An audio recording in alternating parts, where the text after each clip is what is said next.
Et puis, nouveau rituel dans cette émission, nous avons sélectionné 3 unes de presse régionale. On va les regarder ensemble. Louis Vogel, d'abord la une de la Voix du Nord et ce nouveau drame dans la Manche, cimetière des exilés. La une de Ouest France sur les inondations meurtrières qui touchent l'Europe centrale. Et puis la 3e une, c'est celle de l'Est républicain sur le portable au collège, le casse-tête, alors qu'en cette rentrée, il y a des expérimentations pour les interdire durant toute la journée de cours. Quelle une choisissez-vous, Louis Vogel? La première. Sur le drame dans la Manche. 46 morts depuis le début de l'année, on l'a dit, 8 morts encore ce week-end. Comment on fait pour éviter de tels drames? Alors c'est compliqué déjà, et on voit bien qu'au total 46 morts, comme vous disiez, rien que dans la Manche, c'est énorme. Donc vous avez vu qu'on avait voté une loi sur l'immigration. Le vrai problème, c'est qu'on ne peut pas régler cette question tout seul.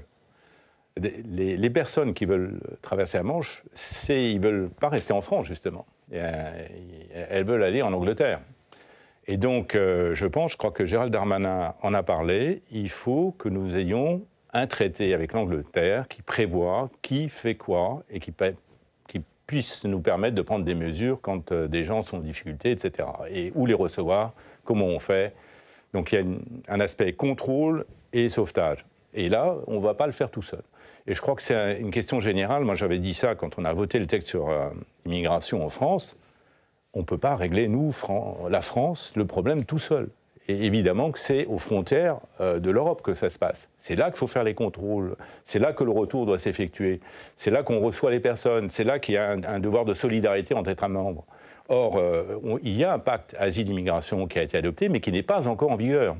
Et normalement, qui ne devrait entrer en vigueur qu'en 2026. C'est beaucoup trop tard. Il faut absolument qu'on prenne des mesures aux frontières extérieures de l'Europe, parce que le principe, après, c'est la liberté de circulation.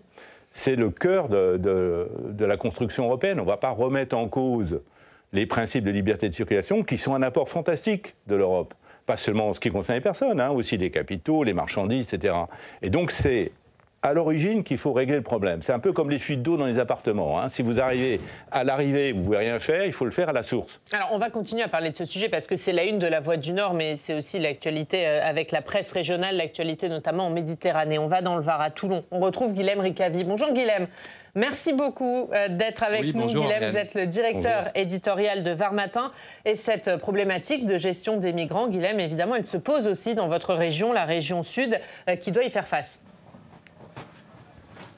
Oui, effectivement, ici dans le Sud, c'est un sujet, l'accueil des migrants, parce qu'on fait face à la Méditerranée, parce que également l'Italie est pas loin. Et justement, ma question, ça serait de savoir, est-ce que ça serait pas l'occasion pour l'Europe d'accélérer sur ce sujet-là, pour à la fois organiser au mieux l'accueil et trouver des solutions durables à ces problèmes qui, à chaque fois, en tout cas, reposent les mêmes questions et reposent les mêmes délais d'attente et de réaction? Moi, je suis tout à fait d'accord. Je ne sais pas si vous avez entendu ce que j'ai dit. Il faut accélérer la mise en place du système européen. Et il ne faut pas attendre 2026 pour le faire. Il a été adopté. Il faut sûrement encore le faire évoluer, mais il faut tout de suite intervenir. Parce qu'on ne peut pas continuer comme ça. On ne peut pas continuer comme ça, mais qu'est-ce qu'il faut faire? Par exemple, l'Allemagne, aujourd'hui, elle rétablit ses frontières. Pour une durée temporaire, mais elle rétablit ses frontières. Est-ce qu'il faut que la France suive ce chemin et durcisse sa politique? Moi, je pense qu'il y a deux choses. Pourquoi est-ce que l'Allemagne rétablit ses frontières? C'est parce que, justement, le système européen n'est pas en place. Donc, alors après, c'est une décision politique globale. Il faut accélérer. Vous la comprenez, cette décision? Ah ben, bien sûr. Regardez ce qui se passe un peu partout. Mais les États membres se débandent parce que, justement, on n'arrive pas à avoir des règles uniformes comme au niveau des frontières extérieures de l'Europe. Donc, plus on accélère ça, plus on permet même à l'Europe d'exister. Et si on laisse faire, si on n'accélère pas, les pays vont chacun retrouver des solutions nationales. Ils vont dire à titre temporaire, mais on sait ce que ça veut dire. Et il faut donc, c'est une condition de survie de nos règles internes européennes qui dépassent la question de l'immigration, qui sont encore plus générales. Et donc, je pense qu'il faut très très vite mettre en œuvre le pacte asile-immigration. Mais ça suffira. Vous êtes vice-président de la Commission des affaires européennes ici au Sénat. Est-ce que cette décision de l'Allemagne, ce n'est pas le début de la fin de la libre circulation en Europe? Et si ça continue, mais bien sûr. Et si l'Allemagne le fait, pourquoi un autre ne le ferait pas? Donc je pense qu'il faut, pour arrêter ce flux, eh bien, il faut intervenir tout de suite au niveau européen. et accélérer la mise en place des procédures européennes. On va retourner voir Guilhem, qui a une autre question pour vous.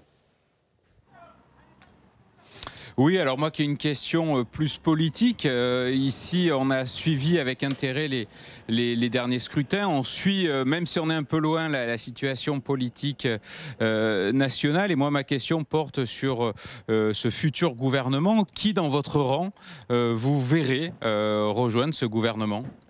Écoutez, on a deux ministres chez Horizon, on a pour l'instant deux ministres, hein, Christophe Béchu et Frédéric Valletoux.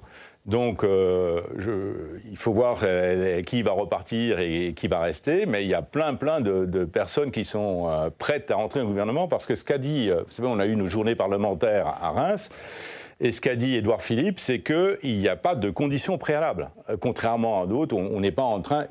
On est dans une telle situation, le pays est dans une telle situation qu'on ne peut pas se permettre de dire oui, non, non, oui. Il faut y aller. Il faut qu'il y ait un gouvernement qui soit stable.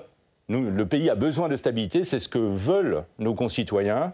Il faut donc lui offrir ça. Et un gouvernement stable, ça passe nécessairement par un arc républicain fort. Mais il y aura des membres d'Horizon, quoi qu'il arrive. Parce qu'on a entendu hier François Bayrou dire qu'il n'y aura pas de membres du MoDem s'il y a trop de LR dans ce gouvernement. Est-ce que c'est la même condition? Nous, on n'a pas de conditions préalables. On en a deux pour l'instant, comme on a plutôt eu de bons résultats. Donc, j'avais dit plus si affinité. Mais c'est bon. Donc, mais il y en aura plus? Je l'espère. Je ne suis pas en train de faire le gouvernement. Donc, j'espère qu'il y en aura plus. Parce qu'un gouvernement a annoncé cette semaine, on imagine qu'il y a déjà des contacts qui ont été pris.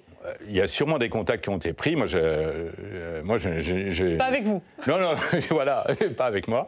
Et donc, mais j'espère bien qu'il y en aura plus que deux, ouais. Oui, bien sûr. En tout cas, nous, on est prêts à participer, et je crois que c'est dans l'intérêt général. Qu'est-ce que vous pensez de cette déclaration de François Bayrou, qui dit que ça ne marcherait pas, un gouvernement où il y a trop de républicains? Moi, ce que je pense, c'est qu'il faut regarder un peu ce qui se passe dans le pays. On est quand même dans une situation assez compliquée, notamment du point de vue des finances publiques. C'est ce qu'a dit le Premier ministre. Il a dit, moi, ma première priorité, c'est quand même le sérieux budgétaire. Il faut remettre de l'ordre dans les finances publiques. Hein, parce que quand on pense à notre déficit, quand on pense à notre dette, enfin, on est quand même dans une situation très difficile. Donc je crois que... Et c'est vrai que c'est prendre un risque de participer au gouvernement, parce que dans ce contexte, enfin, ça va pas être facile. Mais moi, je crois qu'il y a suffisamment de personnes de bonne volonté dans ce pays pour y aller et pour gérer ce pays, pour essayer de rétablir les choses. Mais est-ce que ces personnes, elles ne sont pas cantonnées à la droite et au centre? Vous parlez d'arc républicain. Est-ce que finalement, ce ne sera pas un gouvernement au retour du RPR, disait hier François Hollande? Oui, je pense, l'arc républicain, ça va des républicains jusqu'aux sociodémocrates. Alors j'espère qu'il y aura un... Mais vous pensez vraiment qu'il y aura des sociodémocrates? Je l'espère, je pense que c'est bien. Je pense que si on... C'est ça l'union nationale. Il faut y aller tous ensemble. Et ça va être assez compliqué, je pense. Il faut qu'on se serre les coudes. Voilà. Plus de politique politicienne. On va remercier Guilhem, sauf si vous avez une autre question, Guilhem? Ou on regarde votre une? Oui, moi j'avais une question effectivement sur Édouard Philippe, qui s'est déclaré, qui a coupé l'herbe un petit peu sous le pied de tout le monde en annonçant sa candidature pour la prochaine présidentielle. Est-ce que c'est pas un peu trop tôt en fait de se déclarer? Il s'est déclaré, mais vous savez, c'était un secret de polichinelle. Hein. Tout le monde savait qu'Édouard Philippe serait candidat. Il a officialisé les choses, et moi je pense que c'était le bon moment. On est en face d'une situation très périlleuse. Édouard Philippe dit depuis le début qu'il va falloir remettre de l'ordre dans les comptes. De l'ordre dans la rue, de l'ordre dans les comptes. Je pense qu'il faut prendre les choses en main. Et c'était le moment de dire, moi, en tant qu'homme d'État, je suis prêt à y aller. Donc, vous savez, on est en train de changer de climat politique. Je crois qu'il y a... Ce qui s'est passé avant, il faut l'oublier. Là, on est dans une situation extrêmement complexe. Je suis très heureux que nous ayons un Premier ministre et que ce soit celui qui a été choisi. Je pense maintenant qu'il faut mettre derrière lui un gouvernement divers qui puisse parler à tous les Français, parce qu'il faut qu'on s'unisse, sinon on ne s'en sortira pas. On va continuer à parler politique. On remercie Guilhem. Guilhem, on regarde votre une. Ce sont les mots du père de Camilla, cette petite fille de 7 ans qui a été tuée il y a quelques semaines par un motard à Valoris. Et c'est à la une de votre journal. Merci beaucoup, Guilhem, et à très vite, évidemment, dans ces beaux paysages méditerranéens. Merci, Guilhem, d'avoir été avec nous. On continue à parler politique et le Rassemblement national, Louis Vogel, qui faisait ce week-end sa rentrée parlementaire. Et pour Marine Le Pen, l'Assemblée nationale a un avenir limité. On l'écoute. Les alliances qui pourraient s'effectuer demain entre les différents groupes seraient évidemment des magouilles, des manœuvres dans lesquelles l'intérêt général du peuple serait évidemment évacué. Bon. Donc, espérons que cette mandature soit la plus courte possible. La Constitution interdit, sauf peut-être nouvelle élection présidentielle, de dissoudre avant 1 an. Il reste 10 mois et moi je suis convaincu qu'il y aura, à l'issue de ces 10 mois, au printemps ou à l'automne, des nouvelles élections législatives et encore une fois je les appelle de mes vœux. Qu'est-ce que vous répondez à Marine Le Pen ? Je n'ai pas les mêmes espérances qu'elle. Moi j'espère que ça va durer le plus longtemps possible. C'est tenable, une assemblée telle qu'elle est aujourd'hui ? Oui, les conditions, c'est un gouvernement qui réponde aux attentes des Français, un gouvernement qui prenne des mesures qui touchent aux canaux et pas seulement à l'eau qu'on met dans les tuyaux. Donc un gouvernement qui aille au fond et qui redresse le pays. Et moi j'espère qu'il durera le plus longtemps possible. Et je vais vous dire quelque chose, elle aurait pu dire quelque chose de bien pire. Elle aurait pu dire, mais moi, je veux qu'il tombe. Elle lui donne un certain délai. Donc, mais sauf que du coup, est-ce que c'est pas le Rassemblement national qui détient la clé de la survie du gouvernement Barnier ? Moi, je crois que ceux qui détiennent la clé de la survie, c'est nos concitoyens. Et je pense qu'aucun parti n'aura intérêt à faire tomber ce gouvernement parce qu'il sera rendu responsable devant le peuple du désordre qui s'instaurerait dans le pays. Donc pour vous, il n'y aura pas de censure ? Pardon ? Pour vous, il n'y aura pas de censure ? Moi, je suis quelqu'un d'optimiste. Je pense qu'il n'y a aucune raison qu'il y en ait. Ce serait une manœuvre politicienne, pas plus que ça. Et tout le monde s'en rendrait compte. Rappelez-vous mai 68. Je pense que les Français veulent de l'ordre dans le pays. Pour avoir de l'ordre dans le pays, il faut un gouvernement stable qui réponde à leurs attentes. Voilà. Est-ce que Marine Le Pen, qui dit grosso modo qu'elle ne fera pas tomber le gouvernement tout de suite, c'est pourquoi ? Parce qu'elle a peur d'être comptable du bilan ? Non, mais vous voyez, et c'est exactement ce que je viens de dire. Elle dit ça parce que, bien sûr, qu'elle serait comptable. Elle serait comptable devant les Français d'avoir créé du désordre alors qu'on a besoin d'ordre, on a besoin de travailler maintenant tous ensemble. Mais est-ce que là, elle ne sera pas comptable du bilan du gouvernement Barnier ? Moi, du bilan du gouvernement Barnier, je ne pense pas. C'est très court. Je pense surtout qu'elle serait comptable devant la population du désordre qui s'instaurerait dans le pays. En février dernier, Édouard Philippe, il alertait. Il disait le problème, c'est l'absence de réforme. Est-ce que le gouvernement Barnier sera en mesure de réformer ? Vous savez, en période de crise, il y a beaucoup de choses. On pense autrement. C'est une période de circonstances exceptionnelles. Peut-être qu'on pourra enfin faire les réformes dont on a besoin. Parce que c'est vrai que beaucoup de gouvernements, les Français disent rien n'a changé, on vote des lois, mais ça reste toujours pareil, etc. Sur le terrain, on ne voit pas arriver les choses. Eh bien, je pense, et on sent bien, nous, au Sénat, on est proche du terrain, donc on se rend bien compte de ce qui se passe. Je pense que peut-être, soyons positifs, le gouvernement, pour stabiliser le pays, a besoin de toucher à des choses essentielles. Mais quelles réformes on sera en capacité de faire ? Écoutez, Michel Barnier a donné ses priorités quand il est venu à Reims. Il a dit, bon, l'éducation, la santé, les Français sont en demande. Ça paraît évident. L'immigration, la sécurité, les Français sont en demande. Et avant tout, le rétablissement des finances publiques. Les Français ne se rendent pas compte de tous du danger dans lequel nous nous situons aujourd'hui. Notre situation financière, c'est une vraie menace qui pèse sur la souveraineté du pays. Donc je pense, et Édouard Philippe le dit depuis le début, et il dit ça fait peur. Il disait même qu'il fallait repasser sous la barre des 3% avant 2027. Il disait 2027 c'est trop tard, à une époque il parlait même de 2025. Aujourd'hui, rien que pour 2027, il faut trouver 110 milliards d'euros sur 3 ans. Est-ce que c'est tenable ? Je pense que c'est une des tâches auxquelles doit s'atteler le gouvernement. Alors, il n'y a pas 36 000 solutions. Soit vous augmentez la fiscalité, mais on est déjà à des taux énormes. Et on peut échapper à des augmentations d'impôts pour vous ? Moi, je pense 110 milliards d'euros sur 3 ans. Horizon, Édouard Philippe et Michel Barnier, je pense que là, se donneront pour première priorité de diminuer la dépense publique. Or, il y a des directions. Vous savez, il y a eu des rapports au Parlement, le rapport Woerth, par exemple, qui dénonçait la superposition des strates, etc. Tout ce que ça coûte comme argent, cette gestion démultipliée où on refait 36 fois la même chose. C'est suffisant pour trouver 110 milliards ? Ça représente 6,5 milliards. Mais il y avait un deuxième rapport, Ménard, qui était justement un rapport au Sénat. Là, c'était un rapport à l'Assemblée. Qui parlait des doublons, des opérateurs publics, d'une dépense publique qui est mal orientée, des autorités administratives indépendantes qui se superposent elles aussi. 60 milliards. Vous voyez qu'on peut... 60 milliards d'euros. Est-ce qu'il faut limiter les dépenses des collectivités ? Édouard Philippe l'avait fait à l'époque avec le pacte de Cahors. Est-ce qu'il faut réinstaurer un tel pacte ? C'est pas les collectivités. Bien sûr, il faudra chercher de l'argent partout. Y compris chez les collectivités. Y compris dans les collectivités. Mais c'est pas la première direction. Les deux rapports, vous voyez par exemple, ces opérateurs publics qui se doublonnent, ces deux rapports ont mis l'accent sur vraiment des sources d'économie. Et je pense qu'il faut avoir le courage, mais c'est facile à dire ici, nous deux, mais il faut avoir le courage d'avancer dans cette direction. Ce qui n'est pas simple. Mais ça implique des réformes de fond. Tout à l'heure, vous me demandiez, est-ce qu'on va pouvoir réformer vraiment dans ce contexte? Mais je vais vous dire, vous voyez, notre situation financière, la situation financière du pays fait qu'on sera obligé de procéder à des réformes de fond qui touchent à la structure. On va parler d'Édouard Philippe. Il a donc officialisé sa candidature à la présidentielle il y a quelques jours. Est-il désormais plus libre que loyal à Emmanuel Macron? On voit ça avec notre journaliste Alex Poussard qui nous rejoint.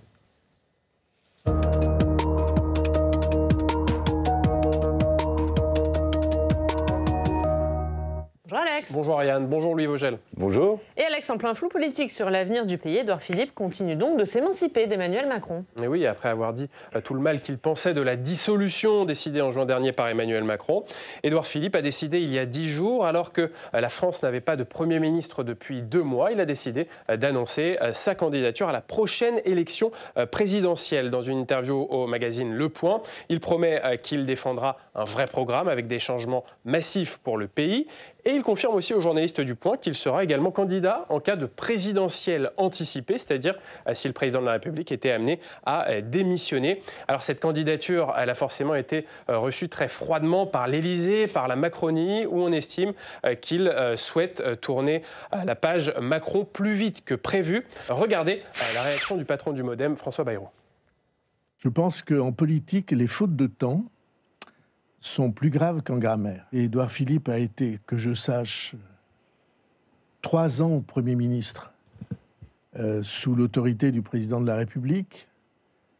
Son parti appartient à la majorité, appartenait à la majorité, et appartenu au bloc central pour ces élections, quoique avec nuance. Ça ne me paraissait pas évident de considérer que c'était contre le président de la République qu'il fallait braquer les feux. Alors 10 jours après cette annonce, hasard du calendrier, eh bien Édouard Philippe a reçu Emmanuel Macron dans la ville du Havre qu'il dirige. C'était pour commémorer les 80 ans de la libération de la cité portuaire. Et forcément, le président de la République a été interrogé sur cette candidature d'Édouard Philippe à la prochaine présidentielle. Et regardez ce qu'il dit. Entre les lignes, on sent l'agacement d'Emmanuel Macron. Alors, il rappelle qu'il a choisi Édouard Philippe il y a 7 ans, car je le cite, « J'ai confiance en lui, il a été un Premier ministre formidable à mes côtés. Mais maintenant, moi, je suis surtout concentré sur ce qui se passe aujourd'hui et je veux que le pays réussisse. » Et il poursuit. On ne va pas se mettre en mode pause jusqu'à 2027. La priorité, c'est de bosser. Donc je vois loin, mais j'essaye de faire les choses dans le bon ordre. Emmanuel Macron qui a confié à son entourage qu'il n'était pas, je cite, du genre à lâcher l'affaire. Ça veut dire qu'il ira jusqu'en 2027. Louis Vogel, est-ce que cette candidature d'Édouard Philippe, il y a 10 jours, à un moment où la France n'avait même pas de Premier ministre, est-ce que c'est une faute de temps ? Pour reprendre les mots de François Bayrou. Non, je ne suis absolument pas d'accord. J'ai déjà dit tout à l'heure, je pense que c'était le bon moment. Tout le monde savait qu'Édouard Philippe était sur les rangs pour la prochaine présidentielle. Alors, pourquoi c'est le bon moment ? C'est le bon moment parce que, comme je le disais, le pays, il est dans une situation très difficile. La situation est instable. Il faut des facteurs de stabilité. Édouard Philippe a toujours eu cette position. Je serai un recours le moment venu, quel que soit ce moment. La France, ce n'est pas une question de concurrence, de déloyauté, etc. Il a toujours été d'une loyauté absolue à l'égard du président de la République. Donc, il a dit, je serai là le moment venu. Voilà. Et nous, sauf que jusqu'à maintenant, il disait je suis prêt. Je suis prêt, mais c'est pas le moment de se déclarer. Pourquoi là, ça a été le moment? Est-ce que c'était vraiment le moment opportun? Oui, parce que regardez, ça part un peu dans tous les sens. Et donc, il faut absolument qu'il y ait des facteurs de stabilité dans ce pays. Un nouveau Premier ministre qui fait un nouveau gouvernement, qui soit un gouvernement d'union nationale, le plus possible. Un futur candidat à la présidence de la République, et il y en aura peut-être d'autres, il est clair et net. Et il l'a toujours été. Et donc, je pense, moi, que c'était exactement le bon moment. Hein, voilà. Et d'ailleurs, une bonne complémentarité entre ce qui est en train de se passer. Et nous avons dit au Premier ministre que nous étions en soutien derrière lui, entièrement, sans condition. Vous voyez, il y a un certain ordre qui est en train de se dégager. Et je ne rentre pas dans les fantasmes. Comment Édouard Philippe s'entend avec le président de la République? Bon, vous voyez, ils sont ensemble, là. Hein. Donc, il faut que le pays, il faut de l'unité entre nous. Voilà. Alors, Édouard Philippe parle de la prochaine présidentielle, pas forcément de 2027. Est-ce que ça veut dire qu'il envisage quand même la démission d'Emmanuel Macron comme une future solution en cas de nouveau blocage politique? Bon, on ne va pas lire dans la boule de cristal. Vous avez vu qu'Emmanuel Macron a dit là, dans cette interview, moi j'irai jusqu'au bout. Donc pour l'instant, c'est plutôt ça. C'est pas à peine de s'inquiéter sur le fait que les élections présidentielles auraient lieu avant. Je crois que c'est des questions qui ne sont pas d'actualité. Ce qui est d'actualité, c'est la situation du pays. Il faut reprendre tout ça en main et il faut conduire les Français, les sortir de cette situation et les conduire vers une situation stable. Ça conditionne tout. Ça conditionne la vie des entreprises, ça conditionne la vie dans les collectivités. On a envie que les choses s'apaisent, on a envie d'ordre. Voilà. Est-ce qu'Édouard Philippe fait partie du camp présidentiel? Il a refusé la semaine dernière dans une interview de le dire clairement. Édouard Philippe, il a dit une chose très claire, il a dit « Moi, mes lignes rouges, c'est l'extrême droite, l'extrême gauche.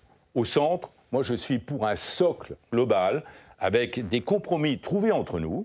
Et ça ne va pas être facile. Ça ne répond pas trop à la question, Louis Vogel. Est-ce qu'aujourd'hui, vous êtes encore dans le camp présidentiel ou pas? Mais regardez, et qui est président de la République? Emmanuel Macron. Donc nous sommes derrière le président, bien sûr. Mais ça, il est président de la République pour tout le monde. Voilà. Est-ce que vous êtes dans le camp présidentiel? Et moi, en général ou quoi?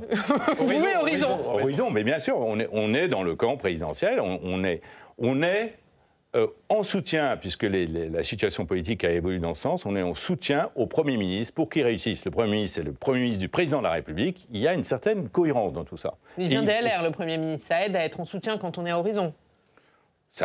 Moi, je suis très content, et vous voyez, tout de suite, mais je suis très content que les LR nous rejoignent. Comment voulez-vous? Il faut que ce socle, on a 3 tiers à l'Assemblée nationale, il faut que ce tiers, par rapport aux 2 extrêmes, il faut que ce tiers soit le plus fort possible pour que le pays puisse avancer. Voilà. Non, mais parce qu'avant, il y avait, vous savez, il y avait Renaissance, le MoDem, Horizon, qui formait le bloc présidentiel. Aujourd'hui, est-ce qu'Horizon se sent encore allié avec Renaissance et le MoDem? Mais bien sûr, le grand ensemble, on n'aura pas de tiers du centre si on n'est pas allié à tous les autres. Comment voulez-vous faire? Bien sûr, on est tous ensemble, et je suis très heureux que des républicains qui nous rejoignent, c'est parfait. Et tout à l'heure, vous avez raison de dire, les sociodémocrates, on ne sait pas trop qui va venir, mais je serais très heureux qu'il y en ait aussi. Je pense que il n'y a pas 36 solutions. La situation est tellement grave qu'il faut qu'on soit tous unis. Est-ce que la déclaration de candidature d'Édouard Philippe a visé aussi à couper l'herbe sous le pied de Gabriel Attal? Il est très populaire, il est président de groupe. Est-ce qu'il est une menace pour Édouard Philippe? Franchement, je pense que le moment, on est loin des échéances. Donc il y a beaucoup de choses qui peuvent se passer. Je ne pense pas du tout qu'Édouard Philippe ait fait sa déclaration en fonction d'Emmanuel Attal. Je pense qu'il a fait... Gabriel Attal. Gabriel Attal, pardon. Et je pense qu'il a fait ses déclarations parce que le moment était venu. C'est la situation qui appelle la déclaration, ce n'est pas les personnes. Il y a une autre phrase intéressante d'Édouard Philippe. Il dit « Il faut que le président préside et que le gouvernement gouverne ». Est-ce que ça veut dire qu'Emmanuel Macron doit changer sa manière de diriger le pays? Vous savez, ça fait un moment qu'on a eu des présidents très actifs, c'est pas Emmanuel Macron qui a inauguré cette chose-là. On parlait de l'hyper-président Nicolas Sarkozy, tout le monde, c'était son surnom. Donc, je pense qu'aujourd'hui, vu que nous avons une majorité relative au Parlement, d'ailleurs, il y a des choses qui se sont passées, qui commencent à se mettre en place institutionnellement. Je vous donne une réponse très sérieuse. Vous voyez, le cabinet groupé qui existait avant entre le Premier ministre et le Président, c'est fini. Vous voyez, donc il y a bien un changement, vous avez tout à fait raison, et il s'inscrit même dans les structures institutionnelles. Et vous dites qu'il va se passer beaucoup de choses au Parlement. Est-ce qu'Édouard Philippe a fait une erreur en ne se présentant pas aux législatives? Édouard Philippe est le chef de notre parti. Moi, je ne trouve pas du tout... Enfin, il pouvait se présenter, mais il n'allait pas laisser le Havre comme ça. Hein. C'est assez cohérent qu'il soit resté au Havre. Et il dirige le parti. Regardez, il a d'excellents relais à la fois à l'Assemblée, Laurent Marcangeli, et au Sénat, Claude Maluret.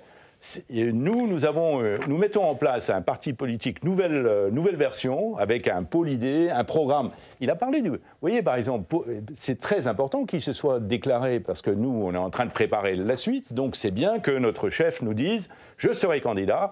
Travaillons tous au programme pour offrir de nouvelles idées aux Français. Parce qu'ils en 3 ans, vous avez le temps pour préparer le programme. Bah, vous savez, c'est pas de trop, 3 ans, hein, pour préparer une élection présidentielle. C'est pas de trop. Merci Louis Vogel. Merci, merci beaucoup. Le temps file. Merci beaucoup d'avoir été notre invité pendant cette première demi-heure.